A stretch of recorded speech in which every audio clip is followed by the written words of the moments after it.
Okay, let's see if we can do this. I've been reluctant to do this, but that's because I don't have the insight and the wisdom that my darling daughter Sasha Nielsen has, and the love for family history that she has, and the understanding of how important that is. And when she asked me, probably close to a year ago, if I would take a few minutes and talk about the last 3 years of my grandfather's life, I declined several times. And my excuses, ill-fated as they were that number one, I didn't know my grandfather that well. We weren't that close. We had very little in common, in that my grandfather had very little influence over me. And she was a little surprised at that. She, like others, had probably thought that since my grandfather had served a mission to the southern states, that's probably why I then served a mission to the southern states.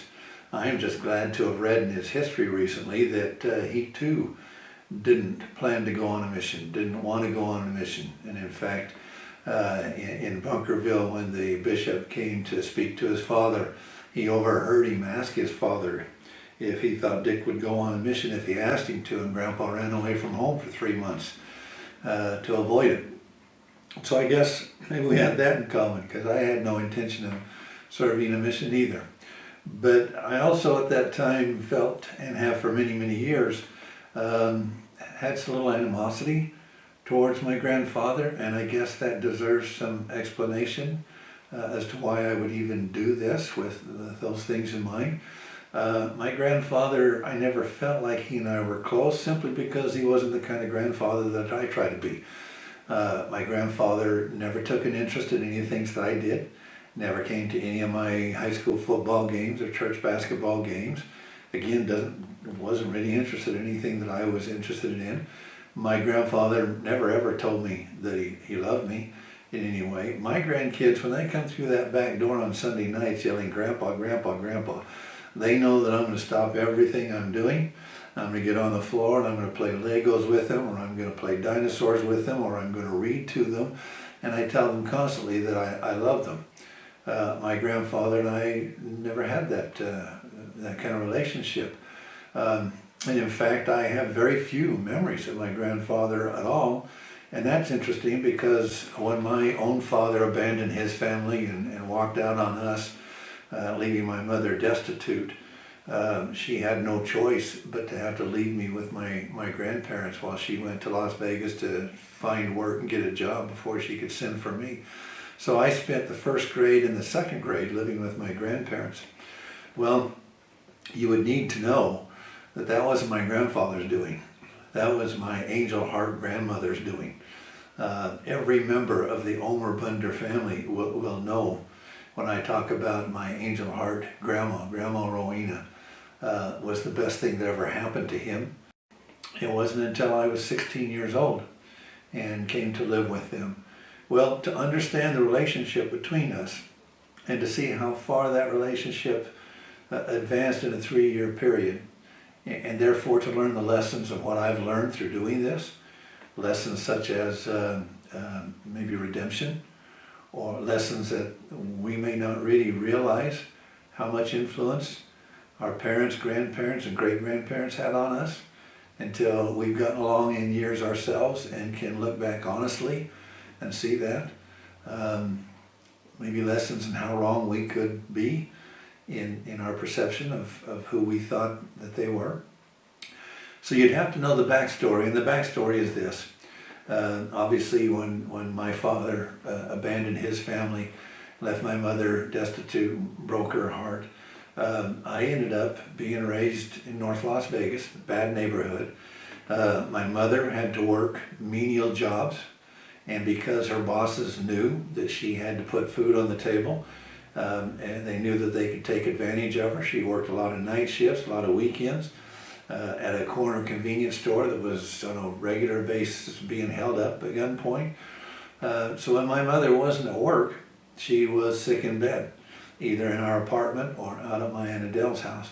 So through my teenage years, I pretty much raised myself.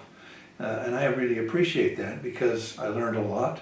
Number one, I learned independence, a fierce independence, which was a bit of a contention between my grandfather and I when I did move here. But I learned to think for myself. I learned a lot about human nature, but I missed out on discipline. The discipline you get when somebody tells you no, when there's a father in the home, or your mother at least is at home, being able to tell you no. Those are the reasons I did not do well in school. That's why I got held back in the 4th grade. That's why I was a poor student.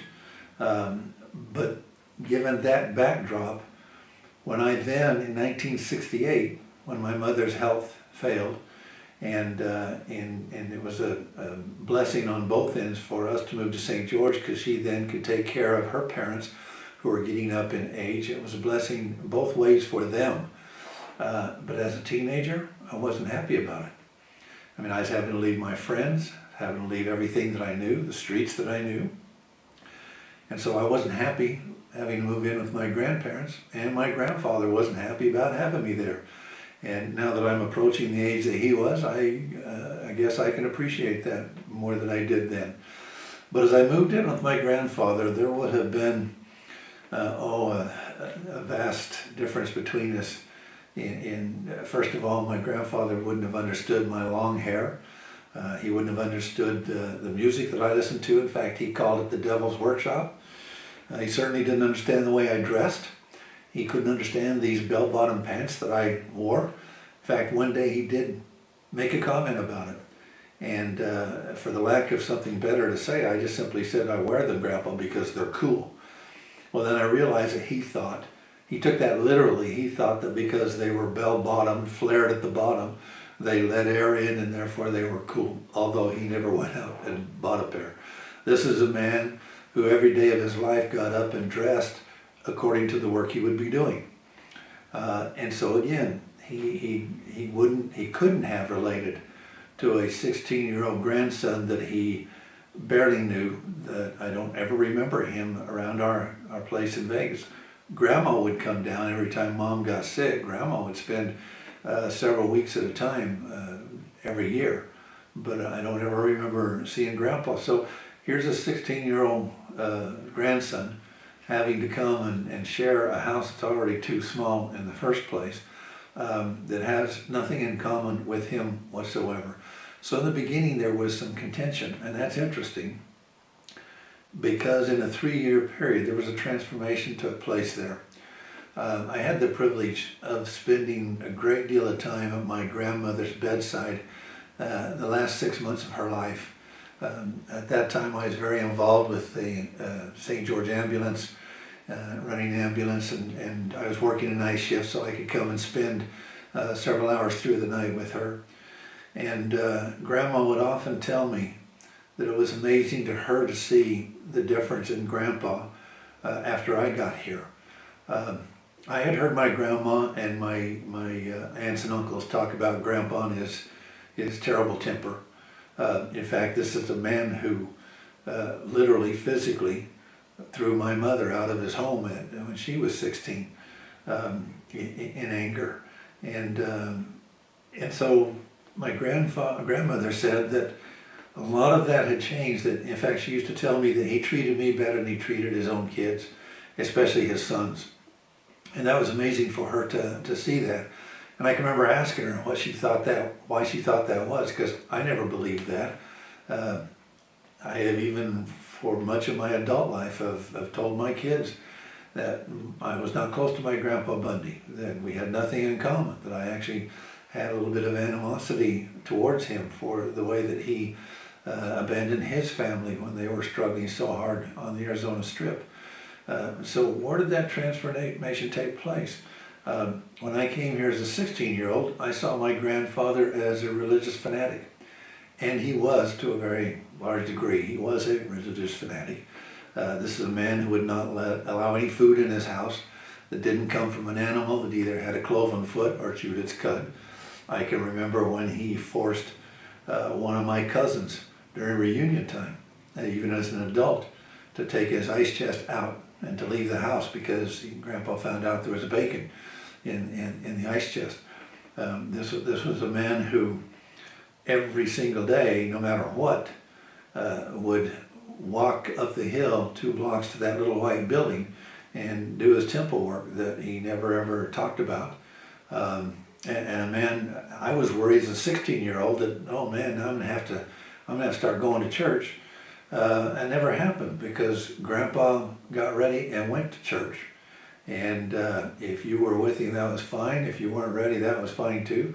Never waited for his grandkids or his kids or even his own wife to go to church.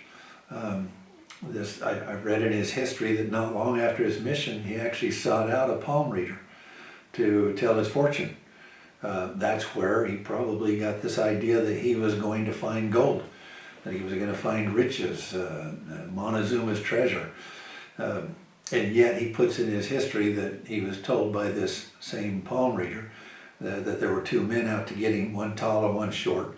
And he began to wonder about that when months later nobody apparently was out to get him. But as I would listen to his stories at 16, I would wonder, this was a little old man who worked in his garden all day, every day, quite often slept outside under his huge pecan trees and among his grapevines. And he had no understanding of me and who I was, and I had very little understanding of him and who he was. There definitely was a very serious generational gap there, cultural gap between us, and that's why I've always said that Grandpa had very little influence on me. Well, it turns out I might have been wrong. It turns out that he might have had more influence on me than I thought, and that's what's made me stop and think. I guess it's good that we come here in generations, in waves and generations, to influence the next generation, and that we all might have been more influenced, even though we didn't want to be, by the previous generation, and then for us to stop and seriously think about those we're influencing. That we might be influencing somebody we have no idea that they're watching, and that they might be picking up on stuff even though they wouldn't want to. They would rebel and say, nah, I don't want to. The guys were coming by, we were going to go up and drag Maine together, and as I walked through the kitchen towards the front door, and I walked past that little TV in the corner, and Grandpa always would watch the news. And I noticed as I walked by that Grandpa had tears in his eyes. In fact, he had tears running down his face. Got my attention. I stopped to see what was on the news. And I stood there and I watched a news piece about my generation burning their draft cards in San Francisco and other cities around the country. That hurt my grandfather's heart. And I remember at that time, I gave some thought to it myself. Now, there was never anything predisposed that I would have any patriotism whatsoever. I was not a good student. I didn't know very much about history whatsoever. I didn't care about those kind of things growing up, and yet apparently I did. I realized that night that I did. I had some compassion for my grandfather. Now, I might have been influenced by the fact that my own father was in the Navy during World War II. That my mother was Rosie the Riveter as a young woman. She was at the shipyards in San Francisco riveting the hulls of the ships. That's where she was exposed to the asbestos that further ruined her health. That's where she met my father. And that my own uncles, many of them, had fought in World War II. So maybe that had an influence on me, but I remember thinking to myself how my grandfather must feel. His sons were overseas, in battle, fighting this war to save the world. He would have been very cognitive of the fact that he had two nephews who had been killed in World War II, and the impact that must have had on their mothers, people that he was very close to and that he loved. He very dearly loved his sister Lily and his brother Jim. All I ever saw was a kind man, very kind. He loved his brother Jim. And what little bit I got to be around Jim was the same way. He was just kind. Jim had a greater sense of humor than my grandpa did. Grandpa knew that. It was Uncle Jim that had the sense of humor. It was Grandpa that could beat everybody, including his brother Jim, in a foot race. But I just saw a kind man, and I saw a man that, as much as he was able to, gave and never hoarded anything for himself or kept anything for himself. And so that brings me to a couple of things that apparently must have had an influence on me.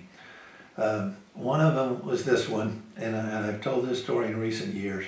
And I don't tell it for any other purpose than to just tell you what happened. I certainly wouldn't tell anybody how to believe. I don't require that other people believe the way I believe. So I let you draw your own conclusion.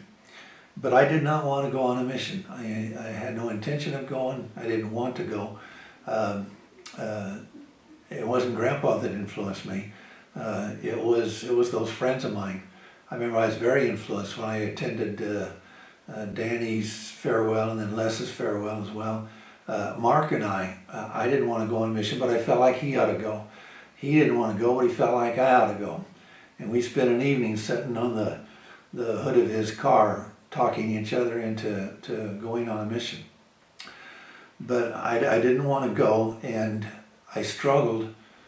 And when I finally accepted the call and went, I was probably the least prepared missionary in the history of missionaries. Not only did I not ever intend to go, I did not want to go, I did not prepare in any way whatsoever. And then as a double whammy, my first companion should never have been a trainer at all. So those first 3 months were very, very difficult for me. In fact, I packed my bags 3 times during that time to come home. But this is what happened.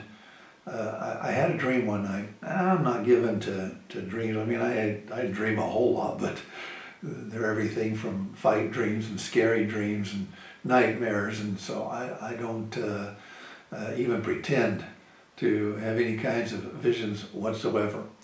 I'm not given to that sort of thing, but I had a dream one night. Now keep in mind, my grandfather had already passed away before I left. I attended his funeral. And I had this dream one night that I showed up at his funeral. It was at Metcalf's mortuary. To this very day, I could draw for you the design in the carpet. I can tell you that the room was a long room with a low seating. There were 2 pillars down the middle, slightly to the right.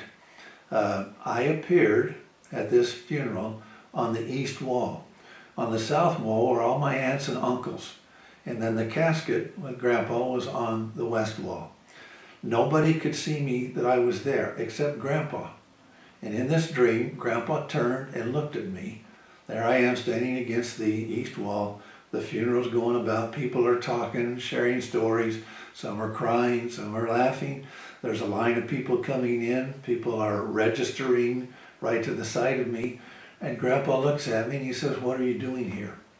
And I said, "I've come to see you." And he says, "You don't need to come see me. You've already seen me. You need to get back out there and do what you're supposed to do." That was the dream that I had. Whatever it meant, at the very least, apparently he must have had some kind of influence on me. I probably left on my mission telling people that, no, I wasn't close to my grandpa. He and I had nothing in common, and no, he had no influence on me. But this is almost 50 years later, and I vividly remember that dream. And I appreciate it because that mission changed my life. That mission saved my life. That mission was the beginning of everything that my family and I are today. Grandpa and I seldom ever sat down at the same meal. I was a teenager on the go. I lived on the back porch, so I came and went without anybody even knowing, Grandma or Grandpa. But on this occasion, I was getting ready to go out on the Arizona Strip. We were probably going out to help Danny and Atwood move their cows. And Newman was going to come by and pick me up, Newman and Les. And so I'm waiting, and Grandma says, "Well, why don't you sit down real quick and have some breakfast before you go?" Well, here it is, that little tiny kitchen that they, with their own bare hands, had built. Grandma standing at the sink, washing dishes, looking out to the north. There's this tiny little table. Grandpa's on one side, I'm on the other side. Grandpa's got his favorite breakfast, a bowl of bread and milk with fresh grapes in it. Off to the side, he'd poured his little mound of salt, and then he had his onions and garlic that he'd freshly pulled from the garden that morning. And that was his breakfast. He was in a good mood. And we're sitting there, and this was the first I'd ever said to him. He would have had no reason fact, he'd had every reason to be sure I wasn't going to go on a mission. And he never ever pressured me or encouraged me to go on a mission just because he had. I knew that he loved his mission. I knew that that was a turning point in his life and that it was the foundation for his entire life. I'd heard those stories, but he never ever talked to me as if I should go or even asked. On this morning, I told him, I said, Grandpa, I've talked to Bishop Gray, and I guess I'm going to go on a mission. Now, I would have expected him to just show a great deal of emotion on that. Not a lot. It was almost like either he knew it or it was something that I guess it was important, but not that important, because he had better news. He smiled at me and he says, yes, he says, I'm about to go on another mission myself. And I said, Grandpa, you can't, you're crazy, you can't go on a mission, you're too old. I said, even if you weren't too old, Grandma's health would never allow the two of you to do a mission. And he grinned, he said, oh, Grandma won't be with me on this mission. He said, but I'm going on another mission, I'll be teaching the Spanish-speaking people, which he loved, the Spanish-speaking people. To me, again, at that time, I'm 19, and this is a crazy old man talking crazy things. I said, no, Grandpa, you're not going on another mission. That's when he started talking about Old Man Curtis. Old Man Curtis was Grandpa's best friend. He lived through the cornfield behind the house. He was stooped over, but he had an old beat-up pickup that he drove. Now, Grandpa never learned to drive. He was afraid to drive. He did at one time have an old Jeep that I would take him around. Mom would take them to town back and forth. But even at that, if you got over 30 or 40 miles an hour, Grandpa would let you know. It scared him, and he never drove. But he and Old Man Curtis would go. They'd go in this beat-up old pickup. I keep envisioning a Model 8, but obviously would have been much older than that. They would go clear up into Medina and spend days camping up there and getting pine nuts. Well, Old Man Curtis had gotten ill and he had died over a period of a little over a year. On this morning, Grandpa said, yes, he was going to go on another mission. And he said that he wouldn't be dying the way that Old Man Curtis did. And that's when he told me that his patriarchal blessing told him that if he lived a good life and he stayed faithful and he tried to be a good person, that he would be able to choose the time and the how of his death. Now, again, I'm a 19-year-old boy saying, this is a crazy old man talking crazy stuff. And he said, no, he says, I believe it. And about that time, Newman pulled up out front, honked the horn, I grabbed my stuff, and I went. That night, Grandpa died in his sleep. Mom said that he watched a boxing match, and then he watched the news, sat on the edge of the bed and talked to Grandma for a while, went into his bed, and in the middle of the night, he passed away. Now, obviously, that must have had some kind of influence on me. I sure remember it. And for me to think that he must not have had much influence on me, or we must not have had much in common, and that in fact I had some ill feelings towards him about certain things. Maybe you have to get this old to realize how important those that have gone ahead of us are, even though we don't recognize it.